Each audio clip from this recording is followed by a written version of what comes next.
El salón de la finca zumbaba como si tuviera pulso propio.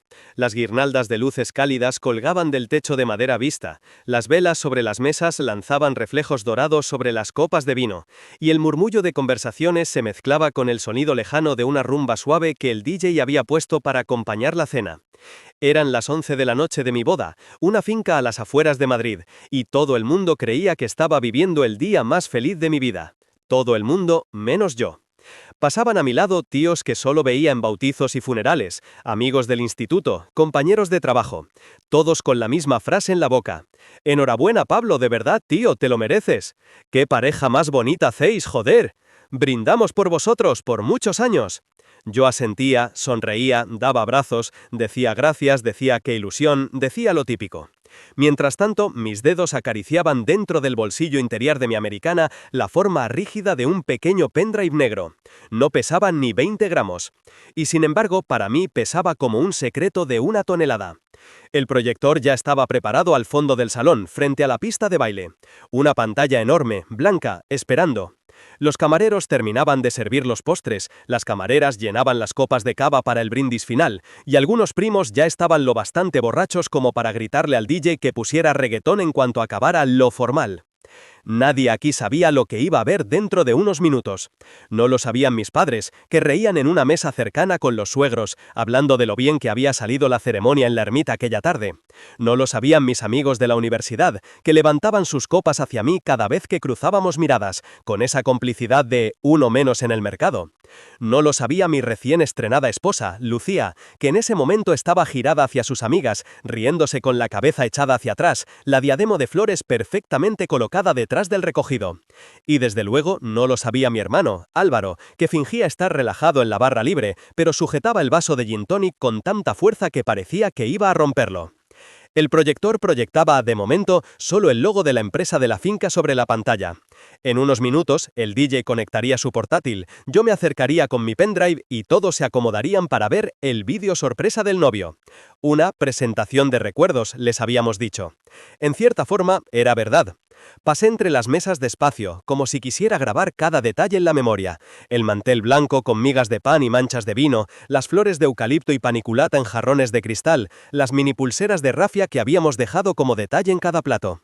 Habíamos discutido sobre cada tontería de esas durante meses. Habíamos hecho una boda de revista, como decía mi madre, y yo estaba a punto de usarla como escenario para un incendio. Mi madre me interceptó por el camino, con los ojos brillantes.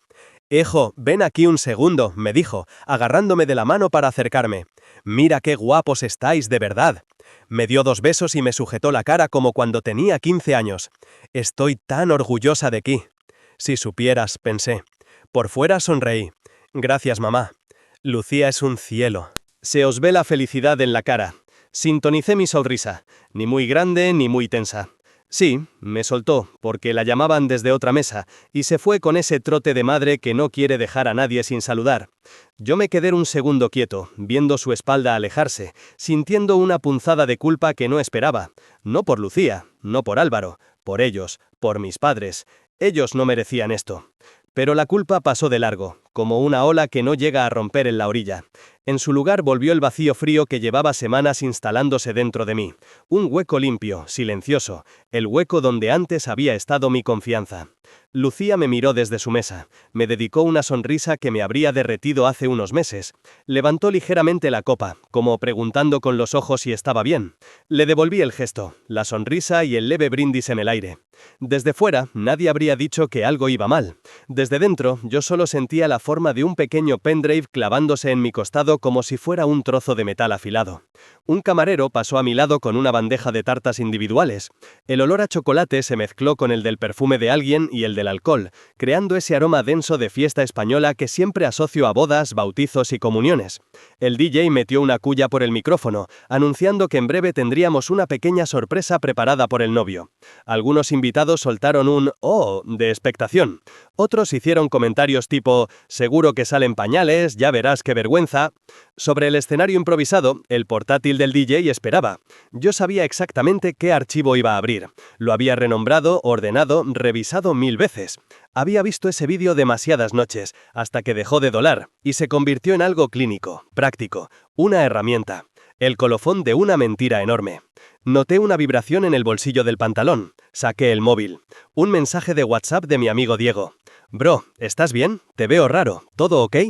Leí las palabras y por un segundo pensé en decirle la verdad, en escribir algo como: no tío, no estoy bien, estoy a punto de enseñar delante de todos cómo mi mujer se folló a mi hermano en la casa de invitados de mi chalet. En vez de eso, escribí: todo bien tío, agotado, luego te cuento. Guardé el teléfono, aunque sabía que el luego tampoco habría mucho más que contar. El propio vídeo lo explicaría todo con más claridad que cualquier discurso. Me acerqué a la mesa del DJ. Él levantó la cabeza con una sonrisa nerviosa. ¿Lo tienes por ahí, Pablo? Saqué el pendrive del bolsillo interior y lo sostuvo un segundo entre los dedos. Una parte de mí sabía que aún podía echarse atrás, inventar una excusa, decir que se había estropeado el archivo, que lo haríamos otro día. Pero esa parte ya no mandaba. Sí, dije, ten, está en una carpeta que pone Bodorrio. El DJ rió sin captar la ironía. Perfecto, figura, lo pongo después del brindis, ¿vale? Tú pilla sitio con la novia que quiero vuestros caretos en primera fila. Sí, pensé, los vas a tener, eso te lo aseguro. Volví hacia mi mesa. Lucía ya se había sentado a mi lado, girada hacia donde estaban sus padres. Su madre tenía la servilleta arrugada entre las manos, su padre hablaba de lo impresionante que había sido vernos entrar en la ermita. Álvaro estaba 2 mesas más allá, con los otros testigos. No dejaba de mirar de reojo hacia el proyector. Por un instante nuestras miradas se cruzaron. Él apartó los ojos tan rápido que casi me hizo gracia. Tranquilo, hermano, pensé. Aún queda un ratito para el espectáculo. Me dejé caer en la silla. Lucía apoyó la mano sobre mi rodilla bajo el mantel, en un gesto que habría sentido como un refugio en otra vida. Ahora era una especie de recordatorio constante de lo que había destruido sin que yo lo supiera. ¿Estás nervioso?, susurró, inclinándose hacia mí. Un poco, respondí. Ella rió. Si ya ha pasado lo peor, tonto. Sonreí. No, lo peor estaba a punto de empezar. Mientras el maestro de ceremonias pedía silencio para el brindis y algún borracho gritaba que se besen, yo noté cómo en algún lugar dentro de mi cabeza una puerta se abría y el pasado empezaba a colarse por ella, a empujones. Antes de llegar hasta este punto, hubo un tiempo en que todo me parecía perfecto. Un tiempo en que Lucía era lo mejor que me había pasado. Un tiempo en que Álvaro era mi mitad, mi compañero de vida. Un tiempo en que la idea de que ellos pudieran hacer lo que yo ya había visto en la pantalla de mi ordenador me habría parecido un chiste de mal gusto. Antes, cuando todavía creía que el amor y la familia eran cosas sólidas. Cuando todavía no había descubierto el vídeo de la casa de invitados. Asterisco. Conocí a Lucía en una terraza de Lavapiés, un viernes de junio en el que Madrid olía a cerveza derramada, calor acumulado en el asfalto y humo de tabaco. Una amiga en común había organizado unas cañas y ella llegó tarde, con el pelo recogido en un moño improvisado y una carpeta del trabajo bajo el brazo. Perdón, el metro iba fatal, dijo, dejando la carpeta en una silla y soltando un suspiro largo. Yo la miré y pensé algo tan ridículamente cursi que me niego a repetirlo en voz alta. Pero la realidad es que me enganchó desde el primer minuto. No por nada concreto, no fue un flechazo de película, fue más bien una sensación de, ajá, vale, ¿a qué pasa algo? Acabamos fumando en la puerta del bar, hablando de tonterías, series, viajes, el desastre de la sanidad pública, lo caras que estaban las habitaciones en Madrid. Me habló de su piso compartido en Embajadores, del curro en una agencia de publicidad, de lo mucho que le gustaba perderse por librerías de segunda mano. Álvaro la conoció unos meses después, en una comida familiar de domingo en casa de mis padres. Ella llevó una tarta de queso casera. Él hizo su papel de siempre, el gracioso, el simpático, el que tiene una anécdota para todo.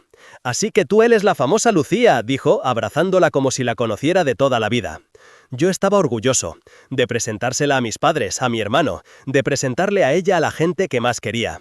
Durante años Álvaro y yo habíamos sido un pack, típicos hermanos que se llevan poco tiempo, que comparten habitación, que se pelean por la Play de pequeños y por ropa de mayores. Él siempre fue el extrovertido, el que se comía el mundo, el que ligaba sin esfuerzo. Yo era más tranquilo, más de estar en mi bola. Pero nos teníamos el uno al otro, siempre. Por eso me hacía tanta ilusión que se llevaran bien. Lucía y él conectaron rápido, se gastaban bromas, se picaban, hablaban de música y películas. Mi madre decía que le recordaba a cuando mis amigos venían a casa de adolescentes y se sentían parte de la familia. Yo nunca vi peligro ahí. ¿Por qué iba a verlo? El tiempo fue pasando, y la vida fue encajando. Lucía se vino a vivir conmigo a un piso más grande en Carabanchel. Poco después, yo cambié de trabajo y empecé a ganar un poco más. Empezamos a hablar de futuro con naturalidad, de comprar un piso algún día, de quizá irnos a vivir a las afueras, de matrimonio. La pedida fue un cliché absoluto. Escapada de fin de semana a Granada, atardecer en el mirador de San Nicolás, anillo que mi hermano me había ayudado a elegir en una joyería de sol. Lucía lloró cuando me arrodillé. La gente alrededor aplaudió. Álvaro fue el primero en escribir en el grupo familiar de WhatsApp: «¡Se nos casa el enano!». Recuerdo la sensación de plenitud en el pecho, de haber llegado a algún sitio, de que todo tenía sentido. Si alguien me hubiera enseñado entonces el vídeo que yo mismo pondría años después en un proyector de una finca, le habría roto la cara. Pero nadie me enseñó nada. Tuve que descubrirlo yo solo. Una tarde cualquiera. Asterisco. La primera grieta en ese cuadro idílico llegó tan suavemente que al principio ni siquiera la supe nombrar. Una noche Lucía llegó más tarde de lo normal a casa. Me escribió un WhatsApp: «Se me ha liado en la oficina. Ahora voy, corazón rojo». Eran las 8 y pico, a eso estábamos acostumbrados. En publicidad siempre salía tarde.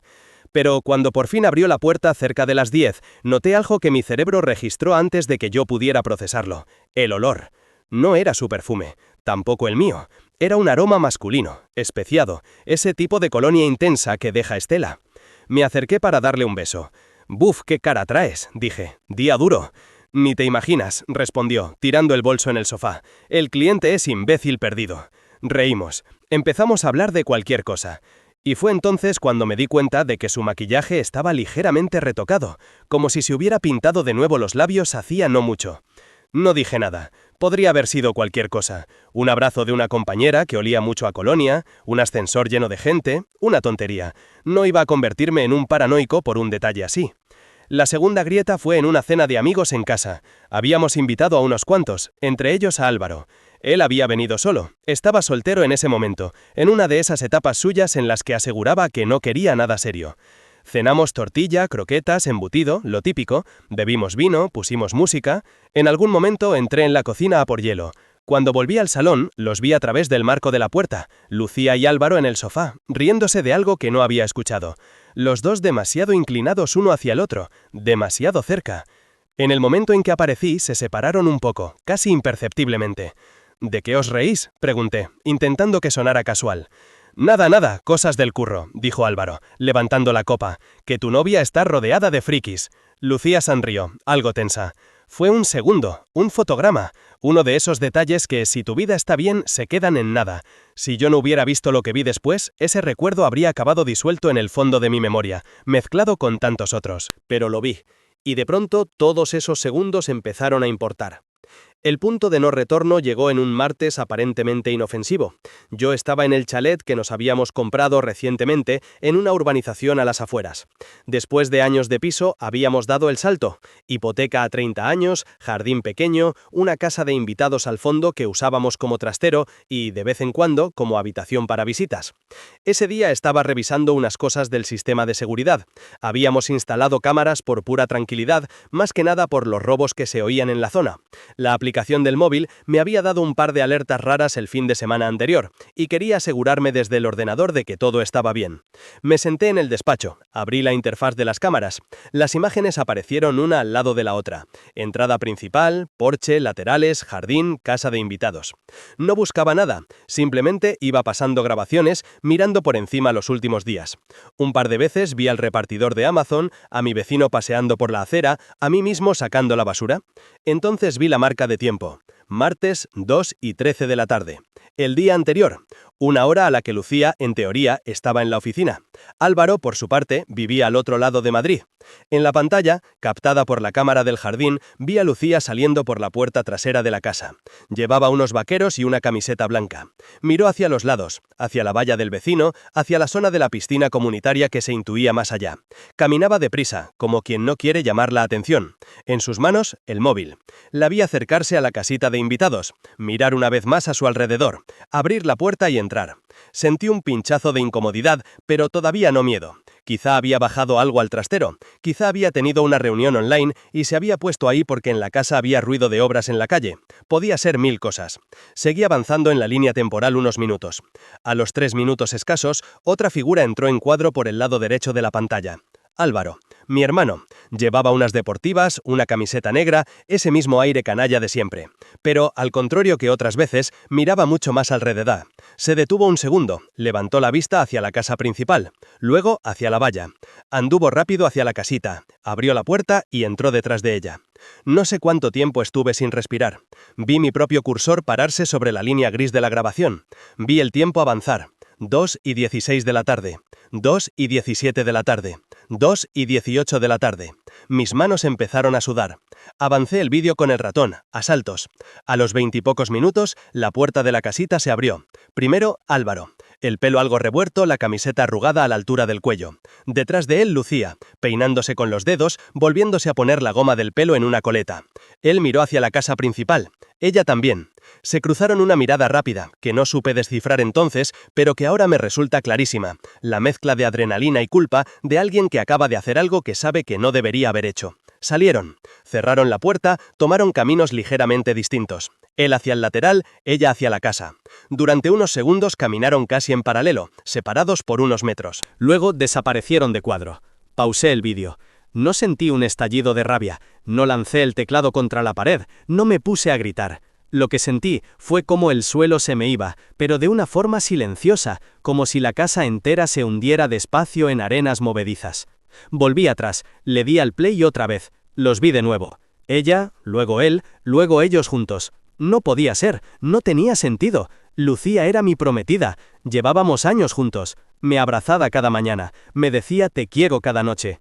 Álvaro era mi hermano, el que había estado sentado a mi lado cuando elegí su anillo, el que había aplaudido más fuerte cuando ella dijo que sí en Granada. Durante unos segundos, mi cerebro intentó construir una narrativa alternativa. Pensé, seguro que estaban preparando una sorpresa para la boda.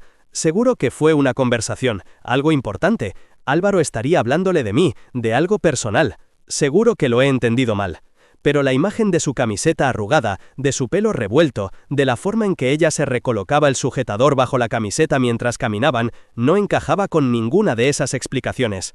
Le di al zoom, a pesar de que la cámara no daba para mucho. Congelé la imagen en el momento en que ella le tocaba fugazmente el pecho, justo antes de salir.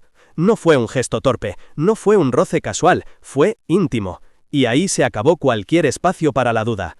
Había una palabra que me golpeaba la cabeza como un martillo. No, no, no, no. Pero el vídeo seguía estando delante de mí, más real que cualquier promesa que me hubieran hecho jamás. No sé cuánto tiempo pasé en aquella silla. Sé que la luz fue cambiando fuera, que el sol se fue moviendo por el cielo. Sé que mi móvil vibró un par de veces encima de la mesa y que no lo cogí. Sé que, en algún momento, el silencio del despacho empezó a ser tan denso que me costaba incluso tragar. Cuando por fin pude separar la mano del ratón, eran más de las 6 de la tarde. Lucía me escribió, «Voy saliendo del curro, ¿quieres que compre algo para cenar?» Miré la pantalla del ordenador, con la imagen congelada de ella saliendo de la casita de invitados unas horas antes de ese mensaje. Contesté, «No hace falta, lo tengo controlado. Ten cuidado al conducir, corazón azul». Ese corazón azul lo puse casi por instinto, como si fuera un gesto automático de una vida que ya no existía.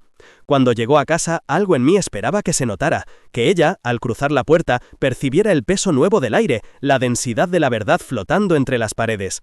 Pero no, dejó las llaves en el plato de la entrada, se quitó las zapatillas, me dio un beso en la mejilla. «Menudo día de mierda», dijo, tirando el bolso en el sofá. «¿Qué tal tú?» Estuve a punto de decirlo, de soltarlo sin anestesia. «He visto cómo te follabas a mi hermano en la casa de invitados». La frase se formó en mi lengua, lista para salir, pero la tragué. Por alguna razón que todavía hoy no entiendo del todo, no la confronté, no aquella noche, no confronté a ninguno de los dos.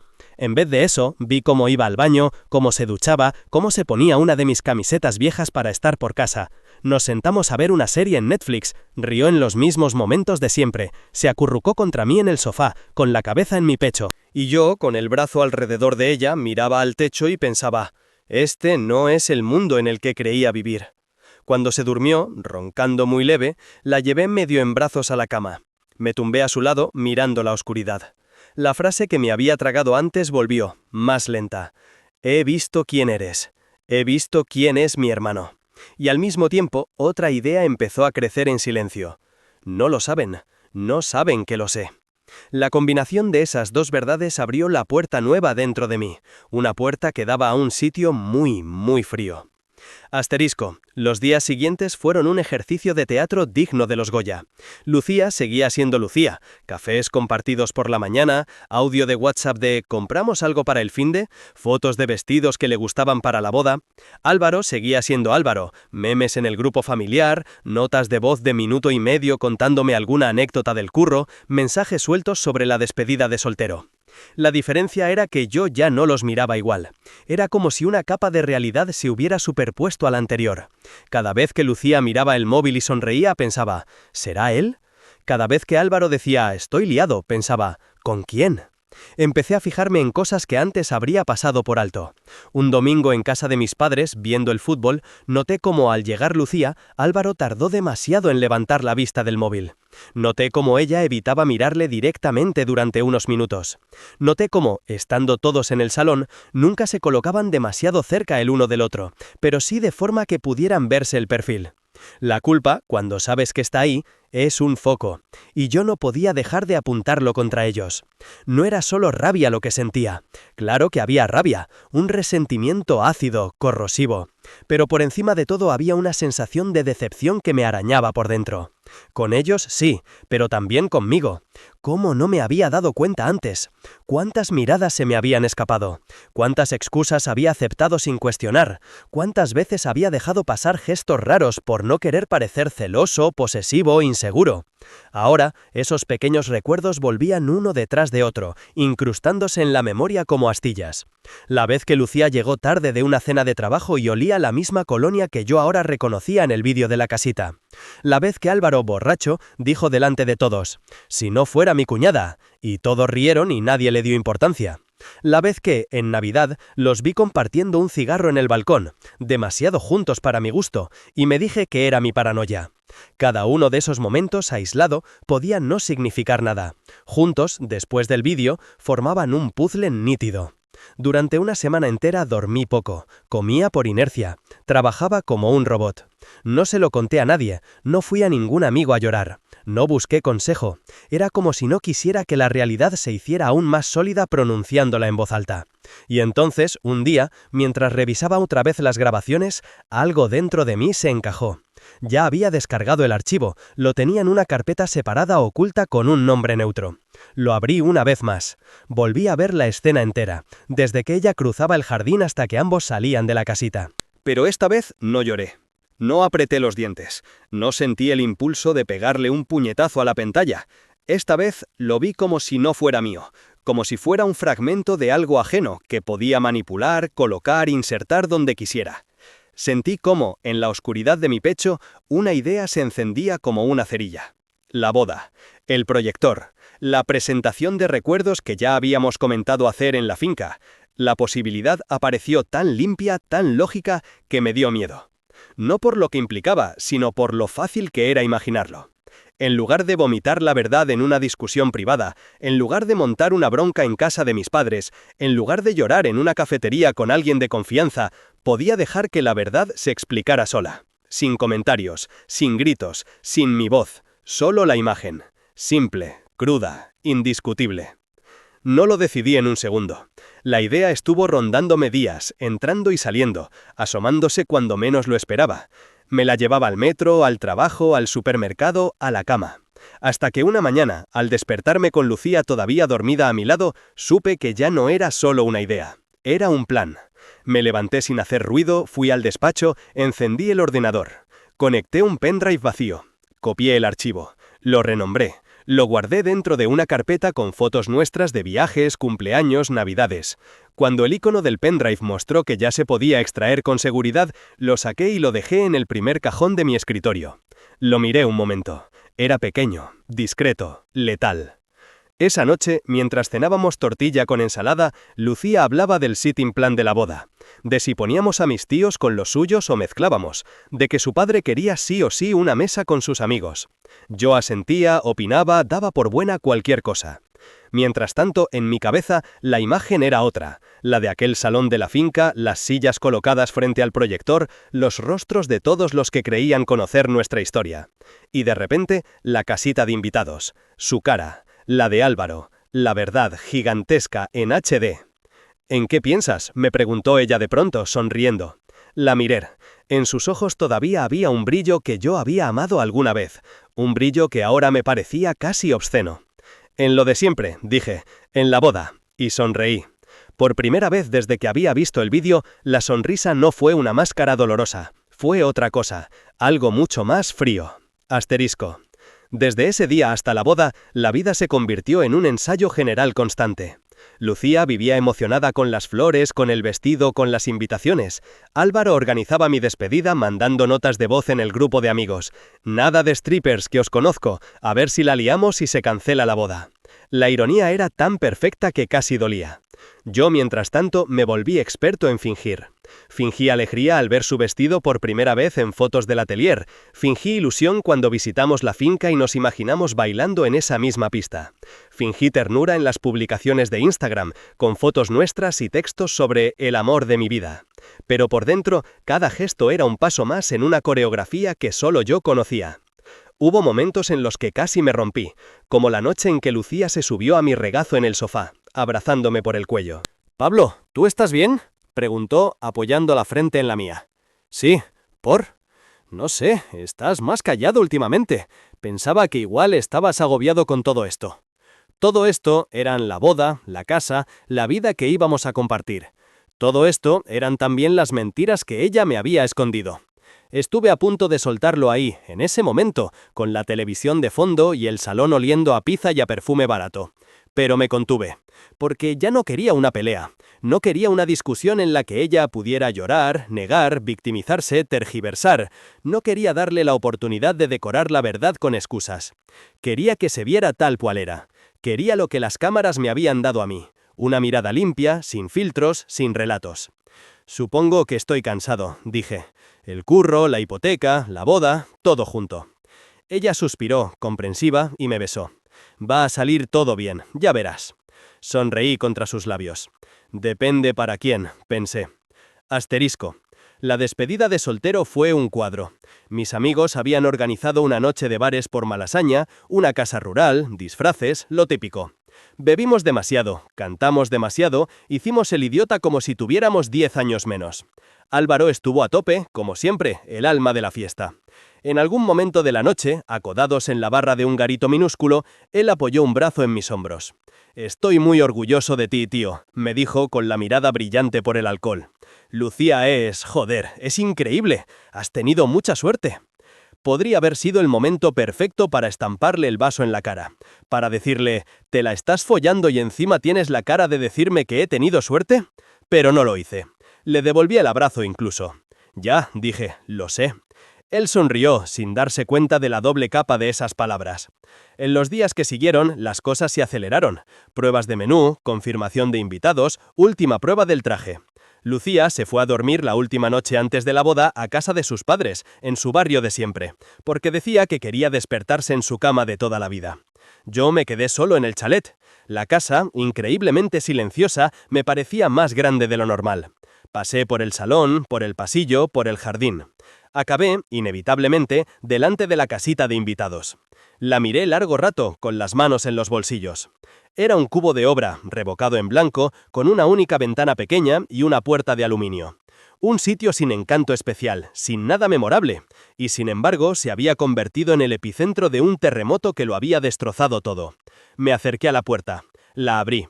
El interior olía a polvo, a cajas almacenadas, a madera vieja. El sofá-cama, en el que, supuse, había ocurrido lo que había visto, estaba cubierto con una sábana, que mi madre había dejado allí por si acaso.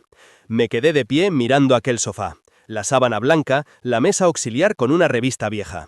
Era todo tan vulgar que me dio rabia. Ni siquiera se habían buscado un hotel, ni siquiera habían tenido la decencia de traicionarme en un sitio que no fuera mío. Salí, cerré la puerta, y al hacerlo sentí algo casi físico, como si estuviera cerrando también un capítulo de mi vida. No con un portazo, sino con un clic definitivo. Volví al despacho. Abrí el cajón, saqué el pendrive. Lo guardé en la americana que pensaba ponerme al día siguiente. Me miré al espejo. No vi a un héroe, ni a un mártir, ni a un loco. Vi a un hombre cansado, que había decidido dejar de sostener sobre sus hombros una mentira ajena. La boda seguiría adelante. Lucía caminaría hacia mí por el pasillo de la ermita. Álvaro llevaría los anillos. La gente aplaudiría, lloraría, brindaría. Y luego, en la finca, cuando las luces se apagaran y todos se acomodaran sobre las sillas con el cava en la mano, yo dejaría que el proyector hiciera su trabajo. 2 traidores, 30 metros cuadrados de pantalla y 200 personas de público. No sabía exactamente qué quedaría de mí después de eso, pero sí sabía una cosa: no quería seguir siendo el único que vivía en la verdad. Y así llegamos a esa noche, al salón de la finca a las afueras de Madrid, a las 11 de la noche, con las velas medio consumidas y el cava servido en las copas. El maestro de ceremonias hizo un último brindis, el DJ pidió silencio con el micrófono y luego, guiñándome un ojo, anunció: «Y ahora tenemos una sorpresita preparada por el novio, un pequeño viaje por la vida de estos 2 tortolitos. Un aplauso para Pablo y Lucía». Los invitados respondieron encantados. Aplausos, silbidos, alguien gritando «¡Que se besen otra vez!». Lucía se giró hacia mí, con los ojos brillantes. «¿Qué has preparado?», susurró emocionada. «Un repaso de lo nuestro», respondí. No era mentira. Los camareros empezaron a retirarse discretamente, dejando los platos de tartas a medio comer. Las luces del salón se atenuaron, el logo de la finca desapareció de la pantalla del proyector. El DJ hizo clic en el archivo que yo había marcado como final_OK. La sala se sumió en una penumbra expectante. Lucía deslizó su mano sobre la mía bajo el mantel, yo no la aparté. En la pantalla, la primera imagen apareció. Yo, con 8 años, en la playa de Benidorm, con un castillo de arena a medio hacer y un cubo rojo en la mano. A mi lado, Álvaro, con un bañador de dinosaurios, sonriendo con todos los dientes. El salón se llenó de risas. «¡Mirad qué monísimos! ¡Qué pelo, por favor! ¡Es igualito que su padre!». La siguiente foto fue de Lucía, de pequeña, disfrazada de sevillana en el colegio. Luego una de ambos en la universidad. Luego nuestros primeros viajes juntos. Lisboa, Roma, Asturias. Clips de vídeos caseros, de fiestas de cumpleaños, de cenas con amigos. Todo estaba montado con una música suave de fondo, algo tipo Vetusta Morla en versión instrumental, para darle un toque emotivo. La gente se dejaba llevar con facilidad. Las bodas en España son terreno abonado para la nostalgia. Yo escuchaba las risas, los «oh, oh», los suspiros. Veía cómo Lucía se emocionaba con cada momento, apretándome la mano de vez en cuando, escondiendo la cara en mi hombro cuando salía algo especialmente ridículo. Álvaro en su mesa miraba la pantalla sin saber muy bien dónde meterse cada vez que salía en alguna foto conmigo. Noté cómo se reía por compromiso, echando un trago largo a la copa después de cada clip. Y a medida que el montaje avanzaba, sentí también cómo mi corazón se iba volviendo más lento, casi mecánico. Sabía exactamente cuándo llegaba el corte, porque lo había decidido yo, porque lo había repetido hasta memorizarlo como un guión. La música siguió sonando. Una foto nuestra besándonos en la Puerta del Sol durante un fin de año se fundió a negro. Durante medio segundo, la pantalla quedó completamente oscura. El salón se quedó en un silencio de esos llenos de expectativas. Y entonces, en la pantalla, apareció la imagen en blanco y negro de mi jardín. El ángulo de la cámara de seguridad, la marca de tiempo en la esquina inferior, la puerta de la casita de invitados al fondo. Mi mano se cerró en torno a la de Lucía. Noté cómo su cuerpo se tensaba de inmediato, aunque aún no entendiera por qué. A mi lado pude sentir más que ver cómo Álvaro dejaba de respirar. El viaje de recuerdos estaba a punto de chocar de golpe contra la única memoria que había cambiado todo. El resto todavía estaba por ocurrir. Al principio nadie entendió qué estaba viendo. La música siguió sonando unos segundos por pura inercia, como si el sistema de sonido tardara un poco más que los humanos en darse cuenta de que algo se había roto. La imagen en blanco y negro del jardín ocupó, con acento agudo, toda la pantalla. El césped, un trozo de valla, el camino de piedra hasta la casita de invitados al fondo. El sello de fecha y hora en una esquina. Frío, exacto, imposible de discutir. Al principio, las reacciones fueron confusas. ¿Eso qué es? ¿La casa nueva? Mira, se ve la piscina del vecino. ¿Es en directo? Hubo incluso una risa perdida, de esas nerviosas, como cuando en el cine alguien suelta una carcajada fuera de tiempo. Lucía tardó exactamente 2 segundos en entenderlo. Lo sentí en su cuerpo antes de ver nada más. La mano que tenía enlazada con la mía se agarrotó, se volvió una piedra húmeda. El aire se le quedó suspendido en la garganta. Noté cómo la sangre abandonaba sus dedos, se quedaron helados de golpe. «Pablo», susurró, con una voz que ya no sonaba a la de hacía un minuto. No la miré. La puerta de la casita apareció en plano, cerrada. El sol de aquel martes iluminaba la fachada de manera oblicua, generando sombras alargadas en el césped. La marca de tiempo estaba ahí, implacable, los segundos corriendo. La Lucía del vídeo cruzó el marco, bajando por las escaleras de la casa principal, vestida con esa camiseta blanca y esos vaqueros que yo conocía demasiado bien. El salón entero la vio caminar deprisa hacia la casita, mirando a su alrededor como quien teme ser visto. Esta vez, cuando miró alrededor, había casi 200 personas observándola desde la oscuridad. Algún invitado soltó un «uy» en tono raro. Otros se inclinaron hacia adelante en las sillas, tratando de entender qué era aquello. Yo, sentado en primera fila, escuchaba mi propio corazón como si estuviera dentro de una pecera, lento, amortiguado, lejos. No me temblaban las manos, no me ardía la cara. Era como si todo en mí estuviera a la misma temperatura que esa imagen en blanco y negro. Lucía del presente dio un tirón a mi mano. «Pablo, quita eso», dijo en voz baja acercándose a mi oído. «Quita eso ahora mismo». El DJ también empezó a ponerse nervioso. Desde su cabina miró la pantalla, luego me miró a mí, buscando instrucciones. Su mano se movió dubitativa hacia el ratón. No le hice ninguna seña. En la pantalla, Lucía abría la puerta de la casita y entraba. La puerta se cerró tras ella. Los murmullos crecieron. ¿Eso es aquí? ¿Qué está pasando? Igual es un vídeo de broma. Lo siguiente fue Álvaro. Cuando su figura apareció entrando en el cuadro, algunos reconocieron su silueta antes incluso de verle la cara. Esa forma de cambiar, el chándal, la gorra que llevaba aquel día. Se le veía mirar hacia la casa principal, hacia la valla, hacia todas partes menos hacia la cámara. Mi hermano cruzó el jardín en la pantalla y entró también en la casita de invitados. En la mesa de al lado, alguien dejó caer el cubierto. Sonó un tintineo metálico que resonó mucho más de lo que debería. Lucía se puso de pie de un salto. Su silla se volcó hacia atrás, golpeando el suelo con un estruendo seco que hizo que varias cabezas se giraran automáticamente hacia nosotros. «¡Apágalo!», gritó ya sin susurros. «¡Apágalo, joder!». Su voz cortó el murmullo del salón como un cuchillo. Aunque nadie más supiera exactamente qué estaba viendo, la desesperación en su tono era suficiente para llenar de electricidad el ambiente. «Tranquilos, será», empezó a decir alguien. Pero en la pantalla comenzaron las sombras detrás de la cortina de la pequeña ventana de la casita. Figuras moviéndose demasiado cerca, demasiado pegadas. Se intuían cuerpos, brazos, manos. No se veía nada explícito, pero todo estaba ahí, contenido en la forma de esos movimientos.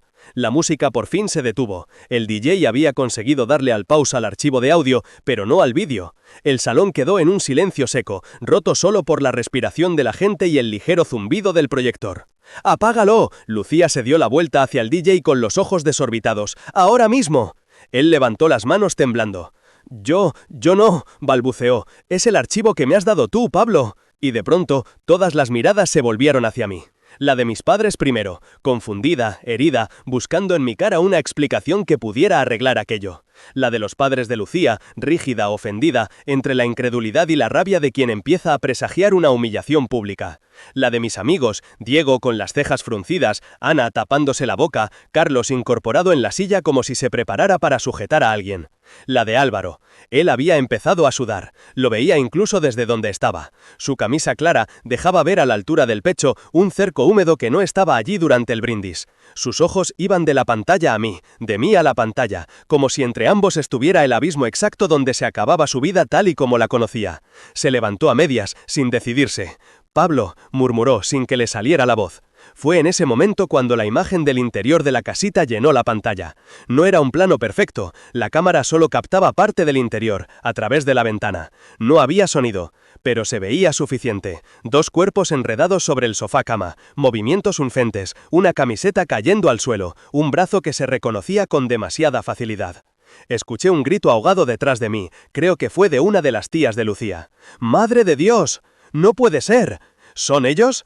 La sala se convirtió en una mezcla de exclamaciones, respiraciones cortadas, un par de «pero apaga eso ya, hombre», dirigidos al DJ. Lucía empezó a llorar de un modo raro, como si el llanto le saliera a golpes. No eran lágrimas discretas, eran sollozos brutales, dolorosos, de alguien que ve cómo su mundo se desmorona en tiempo real. «Pablo, por favor», dijo, agarrándole del brazo. «Por favor, te lo suplico. Para esto, por favor, vamos a hablar, te lo explico». Sus uñas se clavaron en mi camisa. Noté cómo las articulaciones de su mano se aferraban a mí como si yo fuera una cuerda en medio del vacío. Yo seguía mirando la pantalla. No por morbo, no por recrearme. Miraba porque aquella imagen, proyectada en grande frente a todos, ya no era solo mi dolor. Era la verdad, por fin compartida. El vídeo seguía. El tiempo en la esquina avanzaba tieso, indiferente a los gritos del presente, al temblor de las manos, al olor de perfume caro y sudor nervioso mezclados en el aire de aquel salón. Mi madre se llevó la mano al pecho. Esto no, susurró. Mi padre, que había sido siempre un hombre de pocas palabras, se levantó tan deprisa que tiró la copa al suelo. El cava salpicó el mantel, la silla crujió. «¿Qué coño es esto, Pablo?», preguntó, pero era una pregunta que en realidad iba dirigida a todos. Una amiga de Lucía se giró hacia ella. «Lucía, dime que no», musitó, con las manos temblando. Lucía no podía decir nada, apenas podía respirar. Estaba de pie, al lado de nuestra mesa, las mejillas empapadas, la boca abierta tratando de coger aire, los ojos clavados en la pantalla donde su doble en blanco y negro se movía sobre mi hermano. Fue Álvaro quien intentó frenar el desastre. Se lanzó hacia el proyector, atropellando sillas, empujando sin querer a un camarero que llevaba una bandeja vacía. «¡Apágalo!», gritó. «¡Apágalo, coño!». Subió al pequeño escenario improvisado de un salto, casi tropezando. El DJ retrocedió, pálido. «No puedo, tío, está en bucle, yo qué sé, no sé qué has hecho con el archivo». Yo sabía perfectamente qué había hecho. Había dejado el fragmento listo para reproducirse hasta el final. Álvaro trató de desenchufar el cable, pero se lió con los adaptadores, con los trastos que el DJ tenía por allí. Mientras forcejeaba con el proyector, la imagen, caprichosa, se quedó congelada durante un segundo en una postura especialmente inequívoca. Se escuchó un «pero por Dios» de alguien al fondo del salón. La madre de Lucía, roja como un tomate, se levantó de la mesa. «¡Pero esto es una vergüenza!», balbuceó. «¿Qué clase de broma es esta?». Su marido la miraba sin entender, miraba la pantalla, miraba a su hija. Creo que en su cabeza intentaba montar una versión alternativa de los hechos, una en la que aquello fuera un montaje, una edición maliciosa, cualquier otra cosa que no fuera lo que era. Lucía cayó de rodillas, literalmente, como si las piernas se le hubieran cortado. Se sujetó a la mesa, pero no llegó. Sus manos resbalaron y acabó apoyada en el suelo, con el vestido extendido alrededor de ella como un charco de tela blanca. «Pablo, por favor», lloraba, «por favor, te lo suplico, no». Una parte de mí, la que aún recordaba las noches en las que nos mirábamos como si el mundo se parara, sintió algo parecido a compasión. Fue un fugaz relámpago, y desapareció enseguida. No era yo quien la había puesto de rodillas frente a toda su familia. Había sido ella, había sido él. Yo solo había quitado la alfombra que tapaba la mierda. El vídeo, por fin, llegó a su final. La pantalla se quedó congelada un instante en el plano del jardín vacío, la casita cerrada, como si nada hubiera pasado allí dentro. Después, el archivo saltó automáticamente a negro. La luz de emergencia roja de la puerta brillaba en la esquina del salón. Nadie se movió durante unos segundos. Era como si todos estuvieran esperando que alguien dijera que aquello formaba parte de algún tipo de performance retorcida. Pero no vino ninguna explicación, porque no la había. El silencio estalló, súbitamente, en ruido. Gritos, lágrimas, sillas moviéndose de golpe, voces por encima de otras voces, algunas dirigidas a mí, otras a Lucía, otras a Álvaro. «¡Esto es una locura! ¡Apaga eso, hombre! ¡Pero tú estás bien de la cabeza! Lucía, dime que no, dime que no! Álvaro, Álvaro, mírame a la cara». Mi madre me llamó por mi nombre, no sé cuántas veces. «Pablo, Pablo, hijo, Pablo». Yo me levanté despacio, no di ningún discurso, no monté ningún numerito adicional, no grité «ahí la tenéis» ni «para que veáis», simplemente me puse en pie. La mano de Lucía intentó agarrarse al bajo de mi pantalón al notar el movimiento. Sus dedos rozaron la tela. Me aparté un paso. Nos miramos por primera vez desde que había empezado el vídeo. Sus ojos, siempre tan vivos, eran ahora un pozo de miedo puro. «Por favor», murmuró, con la voz rota por los sollozos, «te lo puedo explicar». La frase me dio casi risa por dentro. «Te lo puedo explicar», como si hubiera una explicación que pudiera reescribir los píxeles. No le contesté. Solo giré la cabeza hacia el proyector, que ahora no mostraba nada. Hice un gesto breve al DJ, no un gesto de «apágalo», porque ya estaba apagado, un gesto de «ya ha terminado». Él asintió, lívido, como si le acabaran de pasar por encima con un camión. Luego empecé a caminar hacia la puerta. La gente se apartaba a mi paso, algunos por respeto, otros por puro reflejo. Iba dejando un rastro de susurros, de manos que se llevaban al pecho, de ojos que me seguían como si fuera yo el fantasma que acababa de atravesar la sala. Mi madre intentó pararme, se colocó en mi camino, con los ojos inundados. Hijo, por favor, dime algo, dijo, sujetándome por los antebrazos. La miré. Ella no había hecho nada. Ella era una víctima más, arrastrada por la corriente de mi decisión. Mamá, susurré. Luego hablamos, ¿vale? ¿Te vas a ir, así, sin más? Lo pensé un segundo. No me queda nada que hacer aquí, respondí. Vi cómo una parte de ella se rompía con esa frase. La culpabilidad me pinchó la piel por dentro, pero no lo suficiente como para impedirme seguir andando. Mi padre se quedó quieto, con los puños apretados, mirando alternativamente a Lucía, a Álvaro y a mí. En su cara había una mezcla de rabia y tristeza que no le había visto nunca. Quiso decir algo, pero lo único que salió fue un joder susurrado, como un rezo torcido. La madre de Lucía gritaba su nombre histérica. El padre de Lucía me señaló con el dedo. «Chico, pero ¿cómo se te ocurre hacer esto aquí?», me soltó, como si yo fuera el principal problema. «¡Tú estás loco!». Le sostuve la mirada un segundo. «Su hija y mi hermano ya lo hicieron aquí», dije, con una calma que me sorprendió a mí mismo. Yo solo he encendido la luz. No esperé respuesta. Seguí caminando entre las mesas, esquivando sillas, copas volcadas, servilletas en el suelo. Álvaro apareció delante de mí, como si hubiera calculado el cruce. Tenía la cara desencajada. «Pablo, por favor», dijo, poniéndose en medio. «Tienes que escucharme». Lo miré. Y fue como si estuviera viendo, al mismo tiempo, al niño que se comía mis gusanitos en el parque y al hombre que acababa de ver sobre el sofá de la casita de invitados. Ni siquiera sentí odio en ese instante. Sentí distancia. Mucha. «Quítate», le pedí. Él no se movió. «Fue un error, tío», balbuceó. No sabíamos lo que hacíamos. No queríamos hacerte daño, de verdad. Se nos fue de las manos». Detrás de él, en el suelo, Lucía lloraba con la cara entre las manos. Alguien, creo que su hermana, intentaba abrazarla, pero ella se encogía, encajada en un dolor que ya no tenía remedio. «Quítate», repetí. Álvaro dio un paso atrás. No porque quisiera, sino porque vio en mi cara algo que no había visto nunca, la ausencia total de la antigua complicidad que habíamos tenido. En ese momento, creo que entendió de verdad que me había perdido. Para siempre. Salí del salón. La puerta se cerró tras de mí, con un ruido que, sin ser portazo, me pareció definitivo. Asterisco. El pasillo que llevaba al exterior estaba mal iluminado, con ese tipo de luz amarilla barata que tienen muchas fincas de eventos, más pensada para que no te mates por las escaleras que para ser bonita. Sentí, al atravesarlo, como si estuviera cruzando un túnel entre dos mundos. Detrás quedaba el ruido, gritos, llantos, voces mezcladas, «pero alguien que llame a un taxi, por favor», y, por encima de todo, mi nombre repetido una y otra vez. Delante estaba la noche. La puerta de salida daba una pequeña explanada de grava donde se alineaban los coches. Más allá, el campo. Unos cuantos árboles bajos, la silueta de la valla de la finca, un cielo despejado en el que se veía sorprendentemente alguna estrella pese a estar cerca de Madrid. El aire frío me golpeó la cara, y por primera vez en horas respiré hondo. No era una respiración liberadora, de anuncio de yogur. Era más bien como si por fin el cuerpo estuviera recibiendo oxígeno después de estar demasiado tiempo en apnea. Me aparté unos metros de la puerta por si alguien salía detrás de mí en estampida. Las luces del salón se filtraban por los cristales, recortando sombras que se movían nerviosas. Escuchaba amortiguados sollozos y discusiones. Saqué el móvil del bolsillo y lo miré un segundo, sin desbloquearlo siquiera.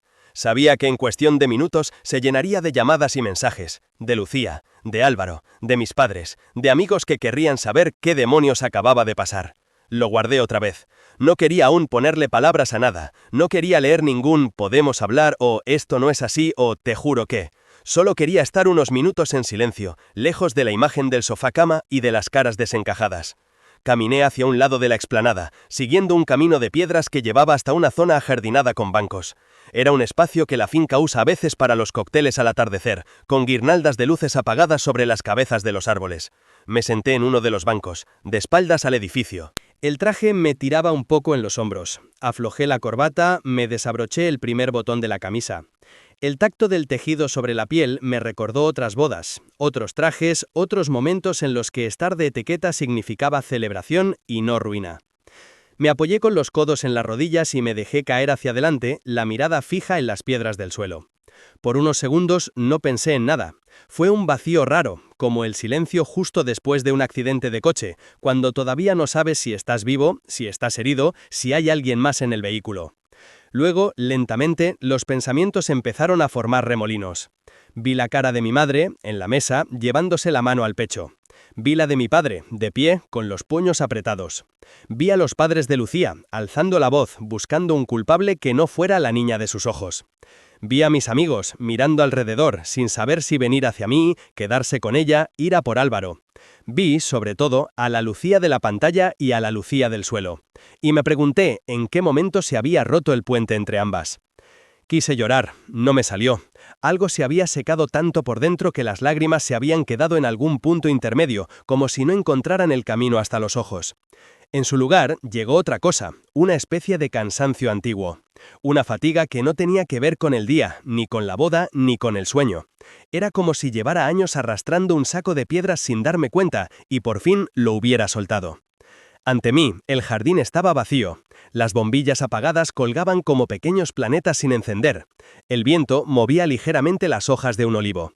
Escuché cómo la puerta principal se abría de golpe a mi espalda. «¡Pablo!», gritó una voz. No era la de Lucía, ni la de mi madre. Era la de Álvaro. No me giré. Sus pasos sobre la grava se acercaron rápido, desordenados. Venía corriendo. «Kio, por favor, para», dijo cuando estuvo a un par de metros. «Para un momento, tenemos que hablar». No contesté. Seguí mirando el suelo. Podía oler su sudor mezclado con la colonia. Podía oír la forma irregular de su respiración. Estaba tan histérico que casi daba pena. «Lo que has hecho», empezó, pero la frase se le rompió a la mitad.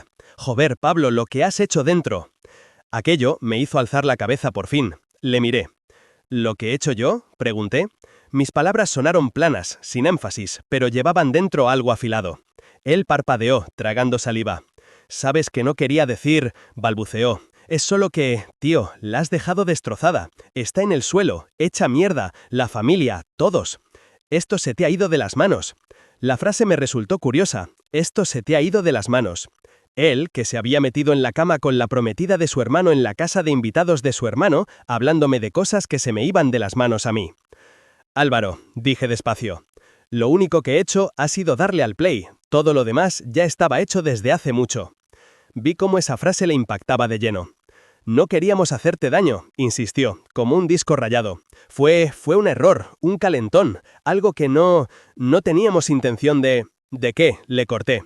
«De que yo me enterara, porque el daño ya estaba hecho en cuanto decidisteis que mi confianza valía menos que 20 minutos en un sofá». Se quedó quieto, como si cada palabra fuera una piedra pegándole en el pecho. «No fue tan así», susurró. «No sabes cómo fueron las cosas, tú no estabas». «No sé cómo fueron las cosas dentro», admití, «ni quiero saberlo. Pero sé cómo fueron por fuera, sé cómo salisteis, sé cómo os mirasteis, sé a qué olía su ropa cuando se metió en la cama conmigo aquella noche». Él cerró los ojos un momento, como si quisiera borrarlo todo apretando fuerte. «Ha sido solo una vez, Pablo», mintió, «te lo juro, solo fue ese día, fue una mierda, algo sin sentido, luego no hemos». Es curioso cómo incluso cuando todo está ya en llamas, la gente sigue intentando salvar alguna cortina. Sonreí pero sin alegría. «En realidad», dije, «me da igual si fueron 1, 2 o 10, el número no cambia lo esencial». «¿Y qué es lo esencial?», preguntó con un hilo de voz. «Que cuando tuviste delante la posibilidad de no hacer lo que hiciste, la hiciste igual.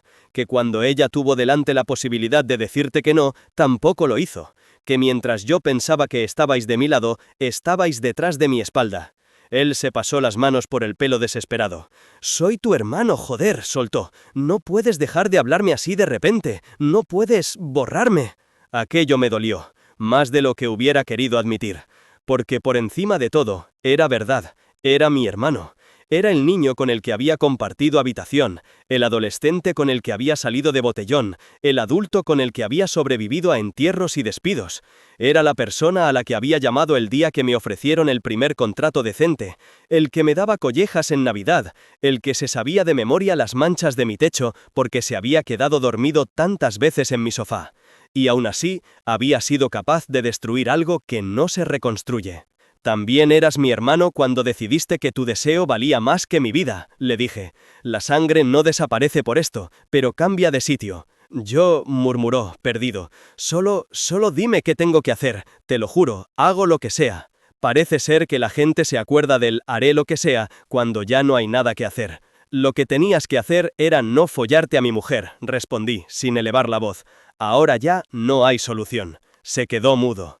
Entre nosotros se instaló un silencio espeso, cargado de años compartidos y de un presente irreparable. Desde la puerta del salón seguían saliendo de vez en cuando retazos de voces, alguien llorando, alguien pidiendo agua, alguien diciendo que llamaran a un taxi, que esto no podía seguir así. Álvaro bajó la cabeza. «No quiero que esto nos separe», dijo, con la fragilidad de un niño. «No quiero perderte». La frase me atravesó. Yo tampoco, en realidad. En un mundo ideal, ninguno de los tres habría cruzado nunca determinadas líneas y ahora estaríamos dentro, bailando Paquito el chocolatero agarrados a una conga absurda. Pero este no era ese mundo. Era el mundo en el que mi hermano y mi esposa me habían traicionado. «Ya nos has perdido», respondí, sin dureza pero sin resquicios. Vi cómo algo en sus ojos se rompía. No solo la imagen que tenía de mí, sino la que tenía de sí mismo. Dejó de verme como el hermano pequeño al que siempre podía convencer, manipular, apaciguar con un chiste. Por primera vez me vio como alguien que se marchaba de verdad. «¿Qué vas a hacer?», preguntó casi en un susurro. Pensé en la hipoteca, en el chalet, en los muebles que habíamos elegido juntos, en las fotos colgadas en el pasillo, en el armario compartido, en la lista de Spotify con nuestras canciones de desayunos. Pensé en el traje que llevaba puesto, en el anillo que aún brillaba en mi dedo. Pensé en mis padres, en mi abuela, que no había podido venir, en los primos, en los amigos que tendrían que escuchar versiones contradictorias de la misma historia. Pensé en el lunes por la mañana, en la máquina de café de la oficina, en el «¿qué tal la boda?», de mis compañeros. No tenía ni idea de cómo iba a gestionar nada de todo eso. Pero por primera vez en semanas acepté que no tenía por qué saberlo todo esa noche. «No lo sé», admití. «Lo único que tengo claro es que no quiero teneros cerca mientras lo averiguo». Él tragó saliva. «Déjame al menos que hable con ella, que intentemos...» Se detuvo al ver mi expresión. «Haz lo que quieras», dije. «Ya no soy parte de eso». Me levanté del banco. Sentí el peso del traje de nuevo, ajustándose a mi cuerpo. Acomodé la chaqueta sobre los hombros como si me estuviera preparando para salir a la calle en un día cualquiera. Álvaro dio un paso hacia mí. «Pablo». «No me sigas», le pedí, sin rencor, pero con firmeza. Se quedó quieto. Cuando empecé a caminar hacia la salida de la finca, no escuché sus pasos detrás de mí. Solo escuché un sollozo ahogado, como si se hubiera tapado la boca con la mano para contener algo. No me giré. Ya había visto suficiente. Para llegar a la puerta principal de la finca, había que cruzar una pequeña glorieta donde por la tarde habían aparcado los coches de los invitados. Ahora, algunos se iban ya, otros seguían allí, con las luces apagadas reflejando la luna en el capó. El vigilante de seguridad me miró desde su caseta, sorprendido de verme salir tan pronto con el traje completo y la corbata floja. Abrió la valla sin decir nada. Tal vez ya le habían llegado ecos del desastre desde dentro. Tal vez solo se dio cuenta de que no era noche para preguntas. El camino de tierra hacia la carretera estaba mal iluminado, pero conocía el trayecto de haberlo hecho por la tarde, cuando llegamos en el coche de alquiler. No tenía ni idea de cómo me iba a ir. No había pedido un taxi, no había pensado en el coche, no había pensado en nada. Solo caminaba. El aire olía a campo, a tierra seca, a gasolina lejana de la autovía. Mis zapatos se hundían ligeramente en la tierra blanda de los laterales. El ruido de la fiesta a mis espaldas se iba haciendo cada vez más pequeño, hasta quedar reducido a un murmullo irreconocible. Saqué el móvil otra vez. La pantalla, al encenderse, me mostró una colección de notificaciones que daba vértigo. Llamadas perdidas de mamá, de papá, de Lucía Corazón Rojo, de Álvaro, de Diego, de Ana. Mensajes en grupos. ¿Qué ha pasado? ¿Dónde estás? Tío, contesta por favor. Lucía está... No abrí ninguno. Resistí la tentación de leer aunque fuera el principio de uno de Lucía. Sabía que si veía las palabras «perdóname» o «no soy así» o «ha sido un error», podría sentir el tirón de toda una historia compartida intentando arrastrarme hacia atrás. No quería discutir a través de una pantalla. No quería, esa noche, añadir más palabras a algo que ya estaba suficientemente claro en imágenes. Apagué el móvil, literalmente, no modo avión, no silencio. Off. El brillo de la pantalla desapareció. Con él, desapareció también el último hilo que me conectaba a lo que estaba ocurriendo dentro de la finca. Seguí caminando en la oscuridad. Al cabo de unos minutos, o de una eternidad, no sabría decir, escuché pasos detrás de mí. Por un segundo pensé que Álvaro había decidido ignorar mi petición de que no me siguiera, pero la voz que sonó no era la suya. Pablo, espera, dijo alguien, ligeramente agitada. Era Laura, mi prima, la mayor de las hijas de mi tía Carmen. Había sido como una hermana más, veranos en el pueblo juntos, noches jugando a las cartas, confidencias de adolescencia. La vi acercarse, medio corriendo, con los tacones clavándose en la tierra. Joder, casi me mato, dijo mirando al suelo para no tropezar. No hacía falta que salieras, le dije parando el paso. Sí que hacía falta, respondió con esa naturalidad suya que siempre había agradecido. Ahí dentro están todos como pollos sin cabeza. Alguien tenía que venir a ver si tú seguías respirando. Sonreí por primera vez en toda la noche. No una sonrisa amplia, ni alegre, una pequeña curva, como un músculo que llevaba mucho tiempo sin usarse. Estoy vivo, confirmé, de momento. Se colocó a mi lado, ajustándose el vestido. ¿Quieres que llame a un taxi?, preguntó. O yo qué sé, te llego yo si hace falta. No pienso dejar que te vayas andando por aquí solo, en mitad del campo, con ese traje que parece sacado de una serie de Netflix justo antes de que lo atropelle un camión. La frase era tan suya, tan absurda y tan adecuada, que me soltó una pequeña carcajada que no esperaba. Tranquila, dije, tampoco tengo un destino muy claro. Pues mejor, respondió, así tienes margen de maniobra. Nos quedamos en silencio unos segundos, mirando la nada frente a nosotros. Ella se cruzó de brazos. Pablo, empezó despacio, lo que has hecho ahí dentro es una salvajada, lo sabes, ¿no? La miré, preparado para una reproche, pero continuó. Una salvajada necesaria. La sorpresa me sacudió un poco. ¿Eso crees?, pregunté. Mira, dijo soltando el aire. La familia está flipando, la de ella también. En fin, esto va a dar para comentarios en Navidad hasta que nos muramos todos. Pero una cosa está clarísima incluso para los más despistados. Tú no te has inventado nada. No es un rumor, no es que te hayas puesto celoso. Ahí estaba todo, delante de los ojos de todos. Y los únicos que podían haber evitado esa escena no eras tú. Jugó con el colgante que llevaba al cuello, pensativa. ¿Sabes?, añadió, siempre he tenido la sensación de que te tocaba ser el bueno de la película, el que pone paz, el que cede, el que dice, bueno, no pasa nada. Hoy, por primera vez, te he visto hacer algo que no se esperaba de ti, y te juro que, después del shock, he pensado, mira, por fin se ha puesto en el centro. Sus palabras me llegaron a un lugar que no sabía que tenía desprotegido. No me siento en el centro de nada, admití, me siento fuera de todo. Normal, dijo ella, te han tirado del escenario sin avisar, y tú, encima, has decidido bajar el telón a la vez. Se quedó callada mirándome de lado. Pero estás fuera de una función que era mentira, añadió, y eso, a la larga, va a ser mejor que seguir interpretándola. Suspiré. La larga me queda muy lejos ahora mismo. No pasa nada, respondió. Esta noche no tienes que pensar en la larga, solo en la próxima hora, en el próximo paso, en no hacer ninguna locura. ¿Te parece poco lo que acabo de hacer?, pregunté, con una media sonrisa. Laura negó con la cabeza. Me parece una locura valiente, dijo, y que tiene consecuencias. Sería más grave que después de eso te fueras a estrellar el coche o a tirarte por un puente. No lo vas a hacer, ¿verdad? La pregunta sonó clara, directa, sin adornos. No, respondí, igual de claro. No había en mí ni rastro de ese impulso. No quería desaparecer, no quería dejar de existir. Quería precisamente lo contrario, empezar a existir de otra manera que no consistiera en ser cómplice involuntario de una mentira. Laura asintió, conforme. Bien, dijo, empezamos por ahí. Siguiente paso, comer algo. Llevas todo el día zanahorias y tartaletas de foie, seguro. No pude evitar reír, aunque fuera por lo bajo. No tengo hambre. No te he preguntado eso, te he dicho que vamos a comer algo. Es protocolo familiar. Cuando todo se va a la mierda, se come. Tú espérame aquí. Sin darme tiempo a protestar, se dio media vuelta y caminó hacia la finca, dejándome de nuevo solo. El silencio volvió, pero ya no pesaba igual.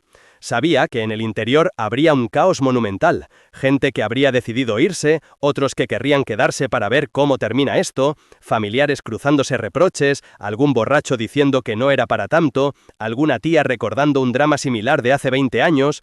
Sabía que Lucía seguiría llorando, que sus padres la estarían rodeando, quizá gritándome mentalmente mientras la consolaban, que Álvaro estaría entre mi padre y mi conciencia, intentando construir un relato que le doliera menos. Y sin embargo, por primera vez, todas esas escenas no se desarrollaban conmigo en el centro. Yo estaba fuera, en un camino de tierra, con el traje arrugándose un poco, respirando un aire que no olía ni a colonia cara ni a cava. Laura volvió al cabo de unos minutos con algo en la mano. Toma, dijo tendiéndome una napolitana de chocolate en su servilleta. Era lo único medianamente decente que quedaba en la mesa de postres. La miré incrédulo. ¿Has salido de la boda con una napolitana de chocolate? He salido de la boda con mi primo y con una napolitana de chocolate, corrigió. El orden de prioridades está claro. La acepté. No sabía si era el hambre o el cansancio, pero el primer mordisco me supo algo parecido a vida normal. A bar de siempre, a merienda de adolescencia, a tardes en las que el problema más grande era que el Madrid había perdido el partido. Comimos en silencio, los dos mirando al frente. ¿Vas a volver a entrar?, preguntó ella mientras se limpiaba los dedos. Me imaginé cruzando de nuevo la puerta del salón, con todo el mundo girándose, con Lucía intentando levantarse del suelo, con mi padre esperando explicaciones, con los padres de ella dispuestos a aplastarme con reproches. Negué con la cabeza. No hoy, dije, no así. Vale, asintió, entonces vamos a irnos. Te llevo a casa, o a donde quieras, y mañana, con café, con luz del día, decides qué haces. La idea de volver al chalet me revolvía el estómago. Entrar por la puerta de esa casa que ahora sabía definitivamente contaminada. Ver la casita de invitados desde la ventana del despacho. No quiero ir a casa, respondí. Me da igual dónde. Un hotel, un Airbnb, tu sofá, el coche de algún desconocido, lo que sea menos ahí. Laura se quedó pensando. Te vienes al mío esta noche, decidió. Víctor está en casa de sus padres, los niños se han quedado a dormir allí también. Tienes sofá y manta. Y, te aviso, croquetas congeladas. Me estás vendiendo el pack bastante bien, admití. Soy de publicidad emocional, bromeó. Sacó el móvil. Voy a decirle a tu madre que estás conmigo, si no a la pobre le da algo. Dile, empecé, pero no sabía qué. ¿Qué se le dice a una madre en esa situación? Estoy bien era mentira. Estoy vivo sonaba dramático. No sufras, era imposible. Laura pareció leerme el pensamiento. Se lo resumo, dijo. Está conmigo, no está solo, no se va a hacer daño, ya hablamos mañana. Algo así. Asentí. Ella se alejó un par de pasos para hablar por teléfono, dejando que la conversación se perdiera en la noche. Volvió al poco con los ojos ligeramente enrojecidos. Vale, informó. Tus padres están hechos polvo, como es normal, pero al menos saben que respiras y que estás acompañado. Tu madre te quiere hablar mañana, tu padre también, aunque ahora mismo está lidiando con otras cosas. Con otras cosas significaba, probablemente, con Álvaro, con la vergüenza, con las miradas de la familia política. Mañana, repetí, mañana les llamaré. No sabía de qué hablaríamos. No sabía si lloraría, si gritaría, si me quedaría en silencio. Pero sabía que tenía que mirarlos a los ojos, aunque fuera a través de una pantalla, y decir algo. No hoy. Hoy solo era el día en que la verdad había explotado. Mañana sería el día de empezar a recoger trozos. Asterisco. El trayecto en coche hasta Madrid fue largo y corto a la vez.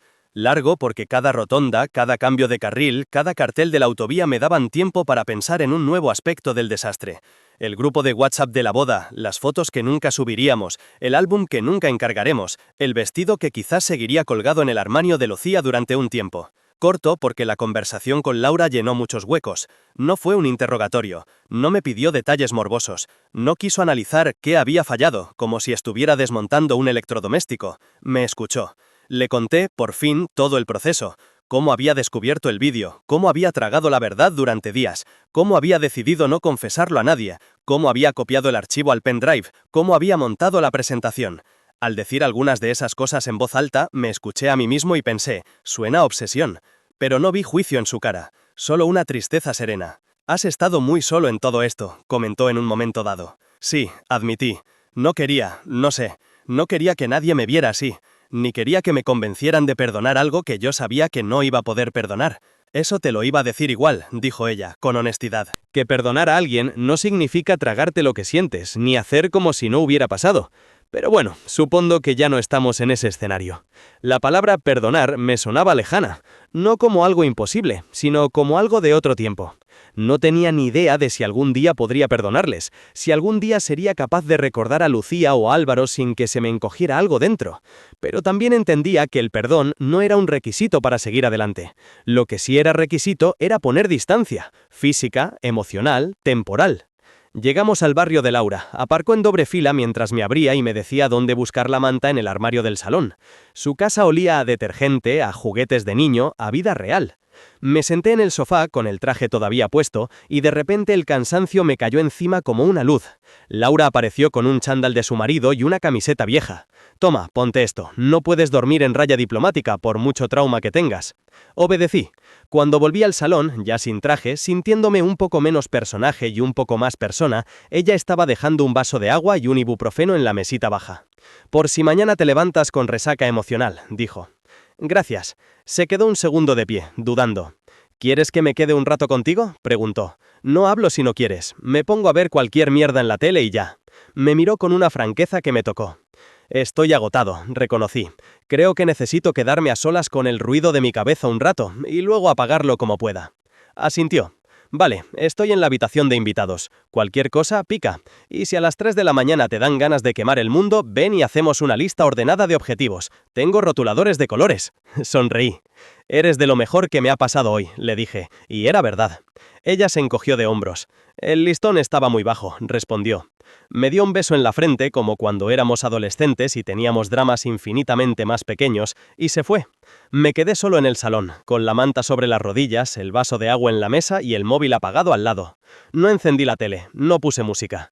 Me recosté y dejé que el techo blanco del piso de Laura se convirtiera en una pantalla más honesta que la de la finca. Pensé en Lucía. La vi de pie, al final del pasillo de la ermita, caminando hacia mí con el vestido blanco, los ojos llenos de emoción. La vi en chanclas, en nuestra cocina, cantando bajito mientras preparaba café. La vi en blanco y negro, atravesando el jardín hacia la casita de invitados. Ninguna de esas imágenes iba a desaparecer por arte de magia. Todas convivirían en mi cabeza, mezclándose, peleando por quedarse con la versión definitiva de ella. Pensé en Álvaro. Lo vi con 8 años, llorando porque se había caído de la bici. Lo vi con 20, brindando conmigo en nuestra primera nochevieja de bares. Lo vi con 30 y pico, tratando de desenchufar un proyector con las manos temblando. Ese era el paisaje que me esperaba durante un tiempo. Un mosaico de recuerdos rotos, de afectos contaminados, de historias que ya no encajaban en el relato que yo me había contado sobre mi propia vida. Pero por primera vez sentí también una certeza pequeña. Había hecho algo irreversible, sí. Había destruido una boda, sí. Había puesto a 2 familias patas arriba, sí. Había humillado a 2 personas en público, sí. Y aún así, en el centro de todo, había una única cosa que no se me escapaba. Había dejado de vivir en una mentira. Eso, por doloroso que fuera, era un punto de partida. No sabía qué vendría después. Abogados, psicólogos, mudanzas, conversaciones infinitas, vecinos que preguntan, compañeros que miran raro, silencios en Nochebuena. No sabía si volvería a confiar en alguien como había confiado en Lucía, ni si volvería a ver a Álvaro en la mesa de mis navidades. No sabía nada. Pero mientras cerraba los ojos aquella noche, en el sofá de mi prima, con el traje colgado de mala manera en una silla, sí supe una cosa. Por primera vez en mucho tiempo, lo que sentía por dentro y lo que había fuera estaban alineados. No quedaba una versión para los demás y otra para mí. La verdad, por devastadora que fuera, ya no estaba encerrada en un pendrive en el cajón de un despacho. Estaba fuera. Eran de todos. Y yo, al levantarme del banco de la finca y empezar a andar, había dado el primer paso, torpe y doloroso, hacia una vida en la que, al menos, no tendría que fingir que era feliz al lado de quien me había arrancado la confianza de cuajo. No era consuelo. No aún. Pero era algo. Cuando el sueño me venció al fin, no fue un descanso plácido, fue un desmayo. Mi cuerpo agotado se rindió antes que mi cabeza. Esta siguió procesando imágenes, frases, escenas que se mezclaban entre sí. En una de ellas, mi yo del futuro caminaba por una calle cualquiera de Madrid, sin traje, sin anillos, sin pendrive, con una bolsa de la compra en la mano, quizás, con ojeras, con cicatrices invisibles. Y sin embargo, había algo en su mirada que ahora mismo yo no tenía, una calma distinta. No la calma del que prepara una venganza, sino la del que ha sobrevivido a ella. No sé cuánto tiempo tardaré en llegar a ese punto. Lo que sí sé es que aquella noche, en una finca a las afueras de Madrid, todo lo que yo era hasta entonces se había terminado.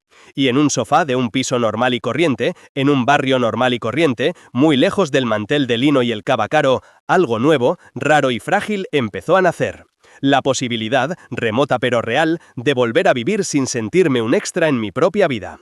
Cuando me desperté al día siguiente, con la luz gris de Madrid filtrándose por las persianas de Laura y el cuerpo dolorido de haber dormido hecho un ovillo, supe que el desastre no había sido un mal sueño. Pero también supe que seguía aquí, respirando, con el mundo hecho pedazos y con las manos, por primera vez en mucho tiempo, libres.